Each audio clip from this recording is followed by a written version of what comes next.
যুক্তরাজ্যের চেকার্স থেকে স্ট্যানস্টেড বিমানবন্দরে যাচ্ছিলেন মার্কিন প্রেসিডেন্ট ডোনাল্ড ট্রাম্প। তার সঙ্গেই ছিলেন ফার্স্ট লেডি মেলানিয়া। তবে মাঝ আকাশেই হঠাৎ করেই জরুরি অবতরণের নির্দেশ দিতে হয় মেরিন ওয়ান হেলিকপ্টারকে।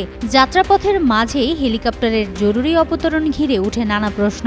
যুক্তরাজ্য সফরের ব্যস্ত সূচির মাঝেই যান্ত্রিক ত্রুটির কবলে পড়তে হয় ডোনাল্ড ট্রাম্প ও ফার্স্ট লেডি মেলানিয়াকে।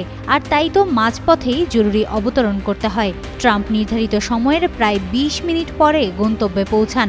যদিও হোয়াইট হাউস বিলম্বের বিষয়ে আনুষ্ঠানিকভাবে কিছু জানায়নি।